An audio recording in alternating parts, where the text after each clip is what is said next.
That was your Karen, was it? Subscribe. Like. Hit the bell icon. Let's begin the story. I hope you like it. Naruto Cross Luffy. Part 2. That was your Karen, was it not, Sasuke?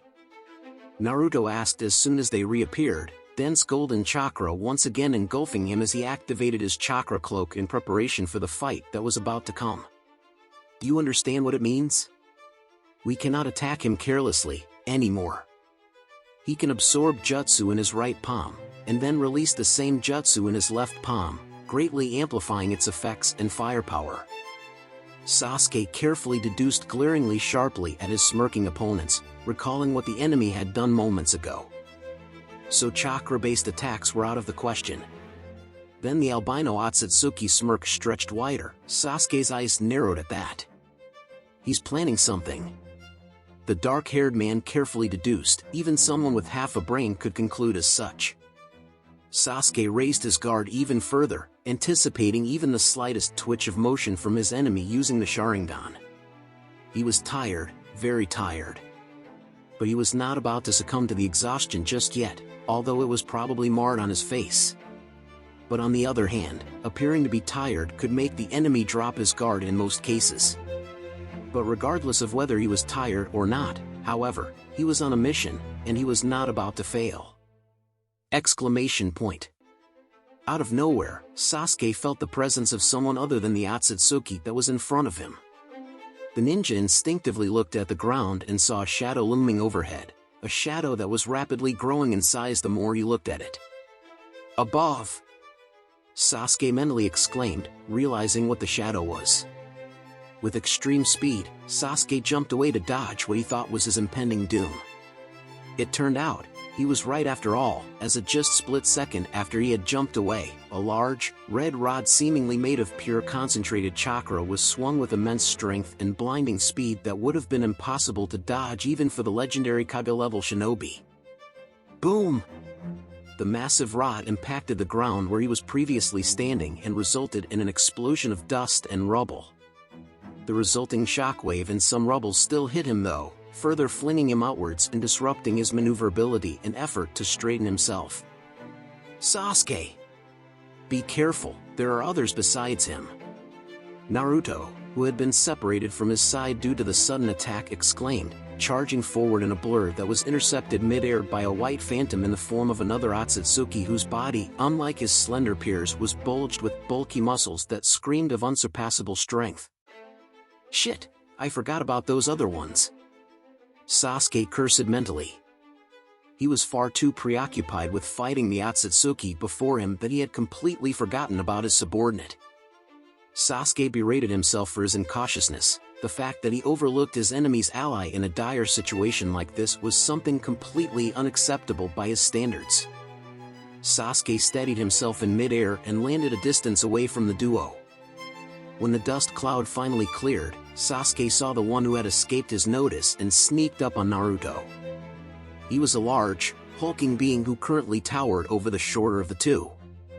He was very tall, enough that Sasuke extrapolated that the newcomer easily dwarfed even Ai, the fourth Raikage, who was arguably one of the largest shinobi he had ever seen in the elemental nations. Sasuke once again berated himself for having forgotten the very palpable man before his eyes drifted towards the other one who had attacked him with his red rods. Short white hair atop the pale skin that was the characteristic of all Otsutsuki, alongside a pair of blue Rinnegan that radiated with potent chakra. Like Momoshiki, he too wore a lavender-white kimono-styled battle outfit over his elegantly slender torso. A disgustingly annoying smirk played on his lips as he narrowed his eyes at him. Heh, you really have gotten slow, Urashiki. The white-haired Rinnegan wielder casually mocked, commenting on the smirking man's failed attempt at a sneak attack. Oddly enough, the smaller of the two wasn't even close to being disappointed. Momoshiki's grin stretched further at this development.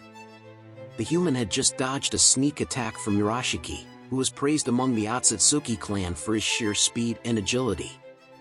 Despite his small size, the Otsutsuki was actually one of the fastest fighters in the clan, and to have dodged his attack, let alone an actual sneak attack, was extremely impressive by his standards. No one had ever dodged a blow from him, not until the dark-haired Uchiha. It is just as you say, Mama Shiki-sama. These humans cannot be underestimated. Urashiki nodded and ran a pale hand through his white hair as he spun his red rod in an intricate motion before allowing it to rest on his shoulder. I can see why you ordered me to retrieve that from the main clan. Such a situation does indeed justify its usage. We should consider them a threat on par with the Rouge Otsutsuki and deal with them accordingly. There was an impasse as the three Otsutsuki faced a pair of men who had transcended the bounds of humanity, a moment of tense quietness accompanied by a sense of trepidation so sharp that it could have cut through the hearts of men and gods as easily as the Susanoo could carve mountains. Deal with us accordingly? Naruto finally spoke, forever true to his brash nature, as he cut through the apprehension without a single shred of hesitation and challenged the bold claim of his opponents with a small grin that tugged at his lips. But to do that you would have to defeat us first, you know. Sure, you are far more powerful than any normal human could ever be, but even then, none of you are a match for us. Sasuke could feel the corners of his lips tugging into a small smirk as his Sharingan perfectly recorded the expressions of outrage and shock that spread across the pale faces of their opponents at the bold claims of his friend. If there was one thing that Naruto had been good at from the very start, then it would be annoying the hell out of others, and Sasuke would freely admit that it felt good to see someone at the receiving end of his Naruto's loose tongue that was capable of spewing words that were capable of getting under the skin of even the calmest of men without restraint. They certainly are impudent, Mama Shiki-sama, Kinshiki growled as he stepped forward, his voice a heavy baritone that rumbled forth from his throat. Shall I deal with them? Calm down and restrain yourself, Kinshiki. Anger would only hinder us at this point. None of us are any match for these humans. Loath as I am to accept it, but defeating you mortals in a straight clash certainly seems to be beyond our capability for now. Mama Shiki answered, turning towards Naruto as his eyes flashed with rage. But then again, fighting is not the only way to end a battle, is it not? He paused, clearly trying his best to quell his growing thirst for blood as he took a deep breath to calm himself. Even gods had never dared to address him with such cheek. These humans would beg for death while screaming in pain and agony, this he vowed to himself.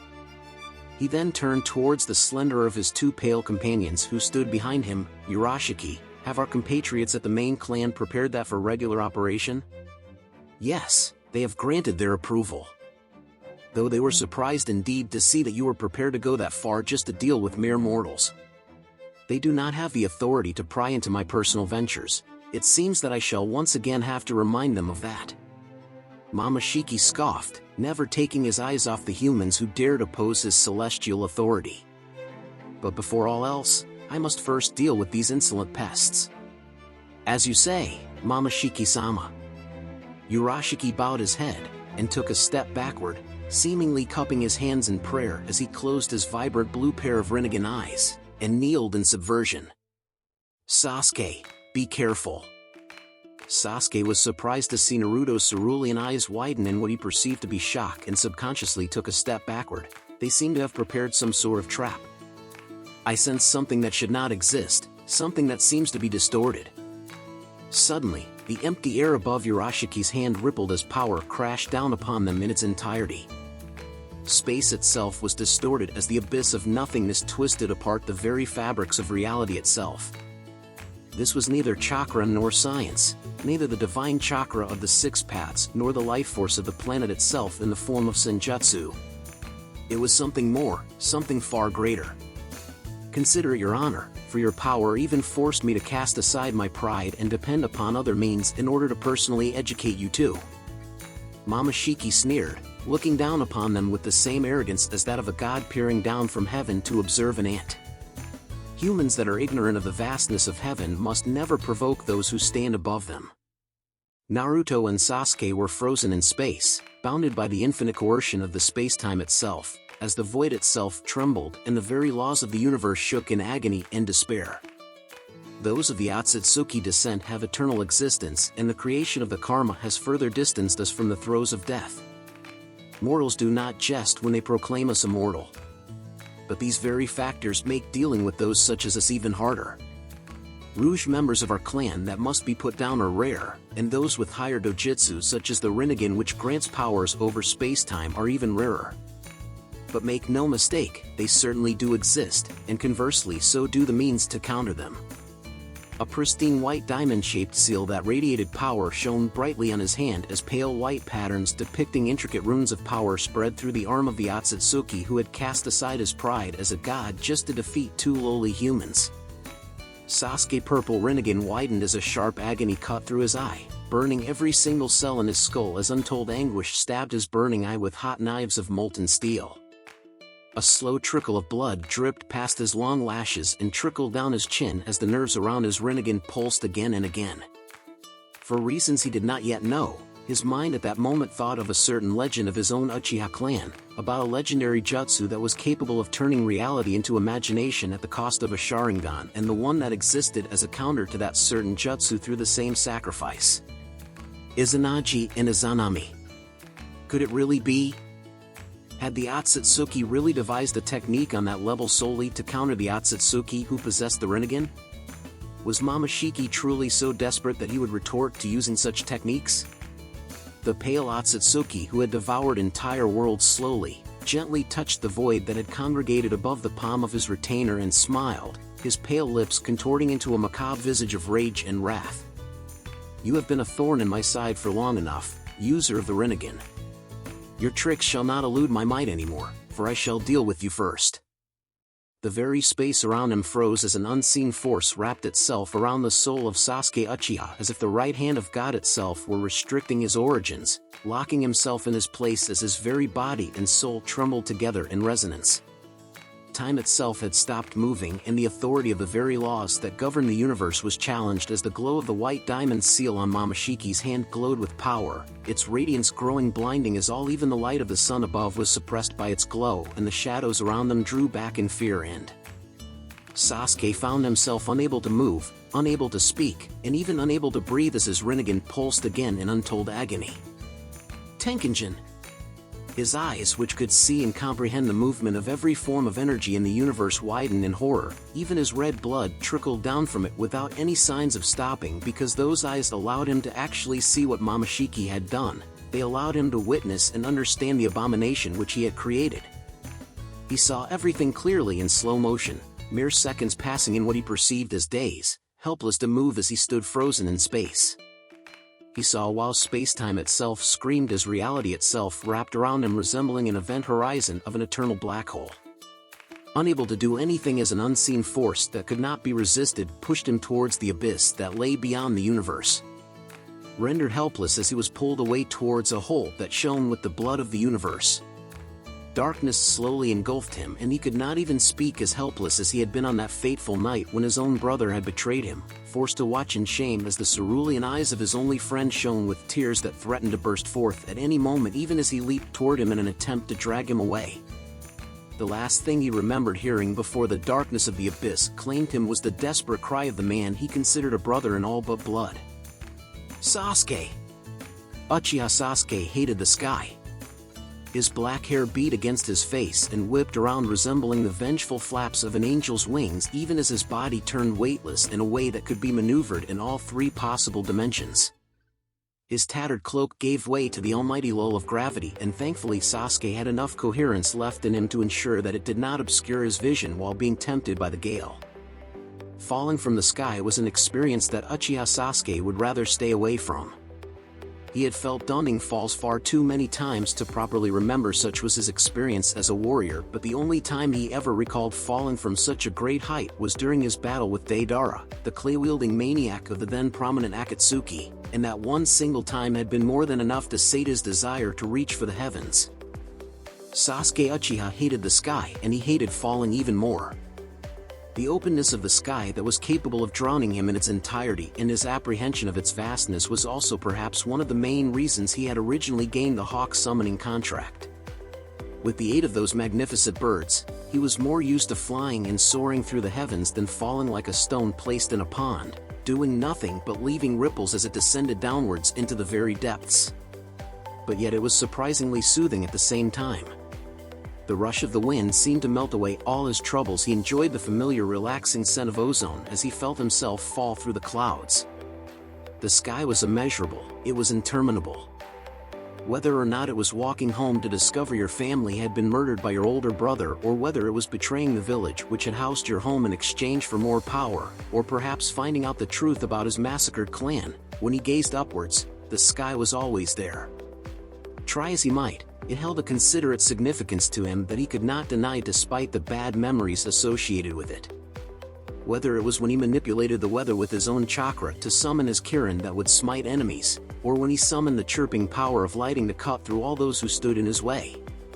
Whether it was when he summoned his dark flames of Amaterasu, who represented the glory of the goddess of the sun which burned for 7 days and nights, or when he used the embrace of the Susanoo to protect himself and his comrades with the divine providence of the god of the Strom, or even when he tempted his enemy with sweet whispers of a gentle world which could turn into screams of a dark nightmare with Tsukuyami, which contained the grace of the god of the moon. It could not be denied that Sasuke Uchiha was not connected with the vast sky above in ways that could only be explained by fate. The sky neither judged him nor did it scold him, rather it simply witnessed everything in silence. It aided him with its presence alone, as empathized with him and as it watched him. The sky never failed him, never tricked him, never lied to him, never manipulated him. Sadly, he could not say the same for the many, many people he had met in his life. With but a thought, Sasuke's eyes opened the minute he felt the familiar lull of gravity forcing him toward the earth. And then those frigid, dispassionate orbs which mirrored the man's soul widened in amazement. He was falling towards a world of blue. A vast, endless expanse of a deep blue marred by the occasional patches of green and brown land engulfed his vision as far as he could see. He saw variations of the color blue of all sizes, all shapes, and shades, some brighter than others, with each possessing its own luminescent glow, which Sasuke would later realize was actually the glow of the moon and the stars being reflected to create an ethereal landscape of which he was but a humble spectator. It was a sight that Sasuke would forever remember, a grand festival where the dark heavens met the blue earth in a gentle embrace of beauty and passion. If there was one thing Uchiha Sasuke would admit, it was that the bird's eye view of this place was beautiful. Not even Konoha, the greatest of the hidden villages, was this vast and this lively. Then, with but a bitter start, he realized an odd fact. When was the last time I considered something truly beautiful? The question was seemingly open-ended, yet he could not recall. The last time he had seen something of such beauty that left him stunned was never. Then he remembered how he was sent to this world. He immediately banished his previous line of thought. This line of contemplation world was merely a distraction, an illusion that would prevent him from fulfilling his goal of protecting those he cared about. The last Uchiha's eyebrows furrowed slightly in distaste as he realized that those detestable Otsutsuki had seemingly sent him to an alternate reality. Whatever purpose she had sent him here for was not going to be good. No, he had to refocus his mind on his goal. He had to think back to his objective. Sasuke righted himself in the air as he decided it was time to figure out where those self-proclaimed gods had sent him for the time being.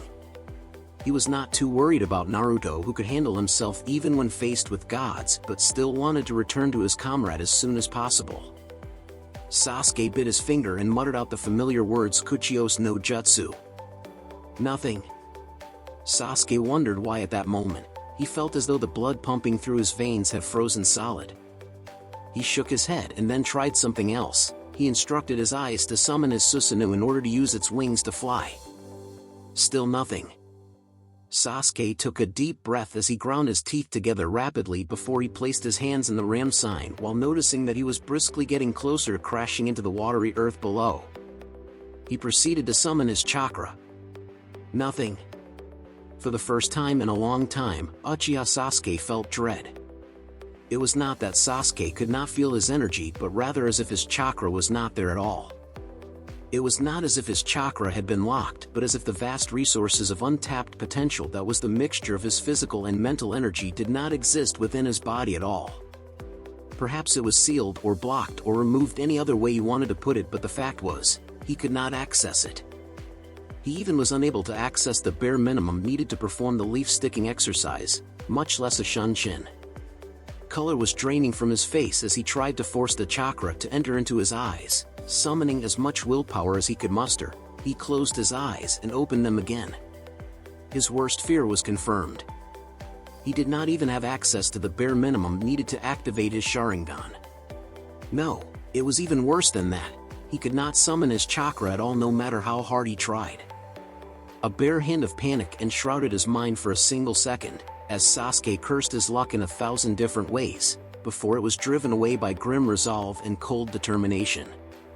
He was a grown shinobi, a shadow who served the Kage himself, not some amateur academy graduate who would panic at the barest hint of trouble. Did they seal away my chakra, or was it something else entirely? A form of righteous rage quickly seeped into his mind as he realized that somehow or someway, his chakra had either been sealed or somehow removed entirely.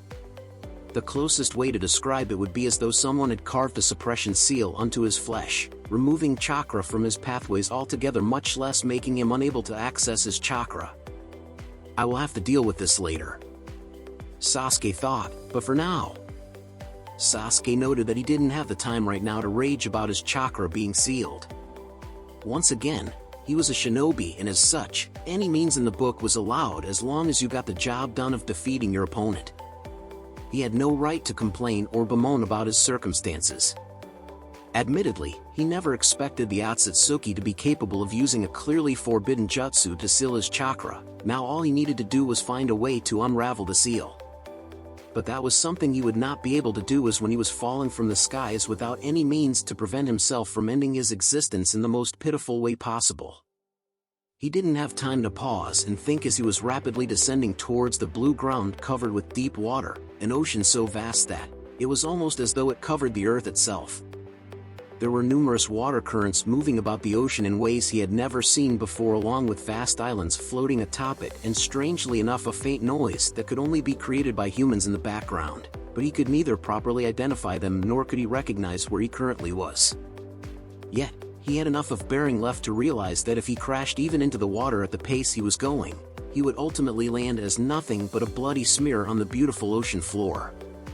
His mind sharply weighed his options, finding them minuscule in number as he realized most of what he could do was limited without chakra.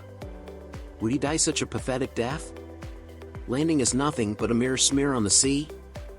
Sasuke narrowed his eyes, and then the image of his comrades and those he loved came to his mind, as it had always been doing so ever since his friend Naruto had knocked some sense into him, even as he gritted his teeth in frustration.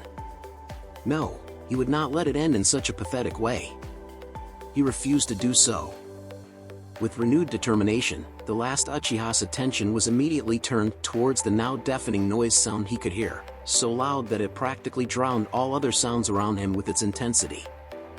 The roar was something that had merely been a background sound that had blended in with roaring the noise of the air flying past him merely moments ago, and Sasuke could not understand why it had suddenly increased in intensity, almost as if something were getting closer. His eye narrowed as he turned his head around before it widened in shock and no small amount of awe, a feat that spoke for itself with all the strangeness he had witnessed in his life. It was a stream of water.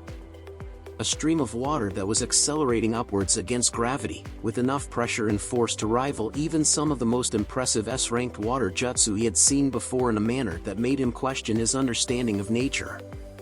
The stream soared through the air as if it were piercing through the heavens with enough pressure to resist and overcome the pull of the planet below and reach Sasuke, who was easily tens of kilometers above the ground, with a size wide large to engulf even the Hokage Tower in its entirety and enough power left to tear through any ship that he knew of with pressure alone. It was a phenomenon unseen and unheard of throughout the entire elemental nations, and defied all laws he knew of by challenging what he thought was naturally possible.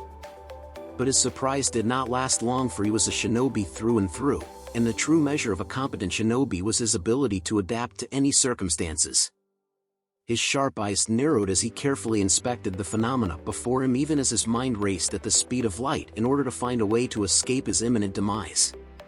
His black eyes narrowed, as his eyes immediately spotted some sort of contraption, a crudely made ship, as he realized upon further careful inspection that almost seemed to be a raft with enormous logs bound together and black sails with an insignia of 3 menacing skulls atop 3 intersecting bones, ascending into the sky by riding on the stream, a practice that should have been impossible in a normal world. But Sasuke failed to summon any off of this new method as he quickly realized that he would still end up falling straight to his death unless he found a way to solve his current predicament. As though a switch had gone off in his head, Sasuke found the perfect answer to his question. Still falling from the air, the last Uchiha twirled his body into a somersault and dived towards the ship. Years and years of honing reflexes, agility, dexterity, and athletics were the only thing that mattered as he swallowed the lump he did not know he had in his throat. He felt the cold mist created by the stream wet his spiky black hair as he drew closer and closer. He'd clearly have to dry himself afterward, but that was not the topic on his mind as he righted himself with all the strength he could muster, and he zeroed in his eyes on his target before stretched out his hands like a dancer leaping into the hands of his partner. His hands just barely managed to find their mark, forcefully grabbing onto the mast of the flying ship, creating a forceful stop to his harsh descent. It would only be much later that Uchiha Sasuke would realize the insane fact that he had saved his own life by catching a ship that was riding the knock-up stream while mid-air. His plan was almost perfect, except for one minor detail. He did not account for his own strength being supplemented by the force of gravity and the speed at which he had been descending from the sky, which was almost equivalent to that of a civilization-ending meteor crashing from space. Anyone with a basic understanding of physics would clearly understand the implications. "Captain Teach, there's a guy hanging from the mast of our ship. This isn't a time to joke, you idiot. We still have to chase after those straw hats. What the hell just happened? Where the hell did he come from? Damn it! We're losing control. Damn! We're going down." His onyx eyes glanced toward the occupants of the ship as he noted that there were men of all shapes, sizes, and colors in extravagant forms of outfits, all of which he had never seen before, fumbling about upon the deck. Cannons lined up one after the other alongside barrels that reeked of booze and, strangely enough, cherry pies that were strewn about in a haphazard manner with no order and arrangement in sight. Between the blaring sound of the alarm, the resounding thuds of footsteps, and echoes of yells, Uchiha Sasuke quickly discarded his tattered cloak that had somehow stuck itself on the mast of the ship before he started sneaking away from the sight of these men as quickly as he could. It was almost insultingly easy for him to escape the poor excuses for the watchmen who guarded the ship. They never bothered to look up after spotting him once, nor did they ever detect his presence after he moved away.